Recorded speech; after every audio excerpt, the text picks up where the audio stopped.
poursuit la discussion avec notre confrère Richard Verly, journaliste pour Blick.fr. Nous sommes aussi en ligne avec le politologue Benjamin Biard, chercheur au Centre de recherche et d'information sociopolitique, le CRISP. Bonjour à tous les deux. Bonjour. Merci de nous rejoindre. Bonjour. Benjamin Biard, je commence avec vous. Jordan Bardella, le patron du RN, a prévenu, s'il n'a pas la majorité absolue à l'Assemblée nationale dimanche prochain, il n'acceptera pas le poste de Premier ministre.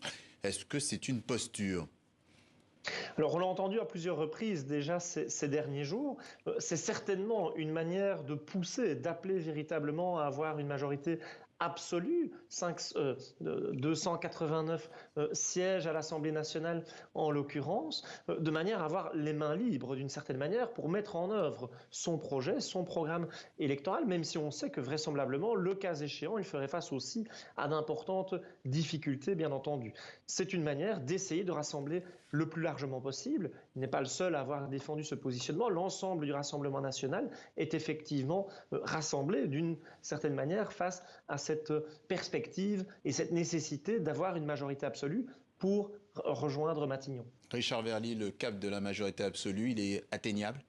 Oui, il est atteignable. Alors, pour l'instant, les projections donnent entre 220, c'est très bas, jusqu'à 280 sièges. Vous voyez que l'amplitude est très large. Oui. Alors, bien évidemment, s'il y avait un sursaut de mobilisation, je dirais, de tous les électeurs qui ne veulent pas du Rassemblement national, à ce moment-là, ça pourrait se traduire par un vote sanction au second tour. 220, ça permettrait au Rassemblement national déjà d'être très puissant. Je rappelle qu'il avait 88 députés dans l'Assemblée nationale sortante, mais il ne pourrait pas clairement obtenir une majorité. Dès qu'on va approcher des 260, 270, à ce moment-là, on peut imaginer que des négociations vont commencer, notamment du côté de la droite. Je rappelle qu'Emmanuel Macron avait échoué depuis 2 ans à constituer une majorité stable, une majorité de relative stable, et il avait pourtant 250 députés sur lesquels il pouvait compter. On a entendu tout à l'heure Lola Colomba qui le disait, les clés ce sont finalement les triangulaires, qui se désistera et au profit de qui.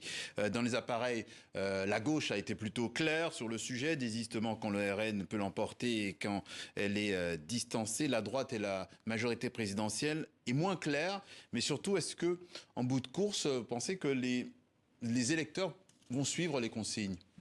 C'est difficile à dire parce que, d'une part, vous avez des électeurs qui, par principe, par philosophie politique, vont voter contre le Rassemblement national. Mais ils peuvent soit s'abstenir, voter blanc, soit voter pour le candidat opposé. Certains peuvent dire « je n'irai pas voter pour la France insoumise » si le candidat en face du Rassemblement national vient de ce parti de Jean-Luc Mélenchon. Et je pense que c'est un vrai risque. C'est-à-dire que vous avez quand même, pour beaucoup de centristes, de gens qui sont même plutôt au centre droit, la France insoumise, surtout depuis 1 an de guerre à Gaza avec tout ce qu'on a vu, c'est devenu le repoussoir absolu. Donc ce qu'il faut, c'est en fait un double vote, une double décision. Il faut que les électeurs du bloc central, du bloc macroniste, sachant que ces candidats se retireraient, il faut 1, qu'ils décident d'aller voter, et 2, qu'ils votent vraiment pour le candidat de gauche, et notamment si c'est un candidat de la France insoumise. Vu le peu d'empressement quand même des dirigeants de la majorité à dire on va voter y compris pour la France insoumise, je pense que ça va être délicat et c'est pas le scénario le plus probable. Benjamin Biard, en face, il y a, on dit souvent, peut-être à tort à raison, vous me direz, que les électeurs Rassemblement national sont plutôt disciplinés, eux ils suivent les consignes. Est-ce que c'est le cas ? Nous verrons, évidemment, c'est encore tôt pour le dire. Ce qui est certain, c'est que le vote Rassemblement national rassemble un type de profil à certains égards assez stable, et surtout que le Rassemblement national a réussi à élargir sa base électorale, notamment en se focalisant, ce n'est pas en soi nouveau, mais on a vu une amplification de cette stratégie, le discours, le programme sur des questions de nature socio-économique. On sait que c'est une préoccupation majeure des Françaises et des Français notamment, et qu'il y a eu la nécessité pour ce parti de se réorienter aussi sur cette thématique sans abandonner pour autant les enjeux migratoires et sécuritaires, de manière à élargir sa base électorale, y compris auprès d'un électorat populaire, d'électorat ouvrier notamment, qui traditionnellement pouvaient être davantage amenés à voter pour la gauche ou l'extrême gauche. Alors on continue de se projeter sur ce second tour.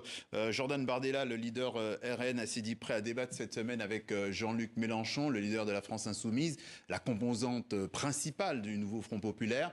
Monsieur Mélenchon aurait décliné l'invitation. Qui aurait plus à perdre dans un débat comme celui-là?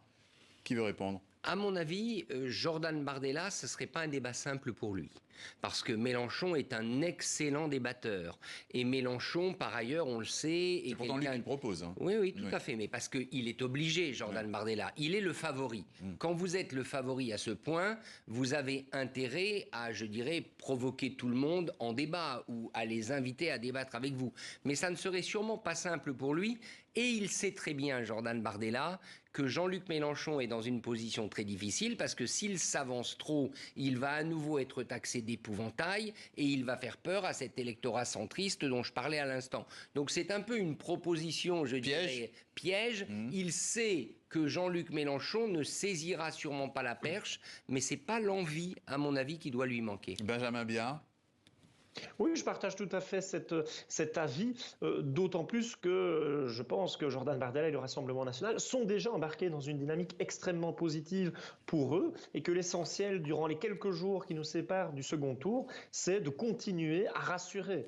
On l'a entendu dans la bouche de Marine Le Pen, de Jordan Bardella hier soir également, la volonté d'indiquer qu'il n'y aura pas de discrimination, qu'ils seront dans la défense de tous les Français sans exception, de montrer qu'ils seront capables d'exercer des responsabilités. Je pense qu'aujourd'hui, l'enjeu finalement, il est essentiellement là, de ne pas faire peur et à l'inverse, d'agiter, comme vous disiez, l'épouvantail Jean-Luc Mélenchon, ce qui peut paraître paradoxal quand on sait qu'il y a quand même très peu de chances, à mon sens, que Jean-Luc Mélenchon accède à Matignon, quand bien même les forces du nouveau Front populaire détiendraient, ce qui est difficile mais n'est pas inenvisageable tout à fait, une majorité relative ou absolue. Et on rappelle que les candidats encore en lice sont jusqu'à demain, mardi 18h, heure de Paris, pour décider de se maintenir ou pas. Merci Richard Verly. Je rappelle que vous êtes journaliste pour Blick.fr. Merci aussi à Benjamin Biard, politologue au CRISP, le Centre de recherche et d'information socio-politique. Merci d'avoir répondu à nos questions sur TV5 Monde.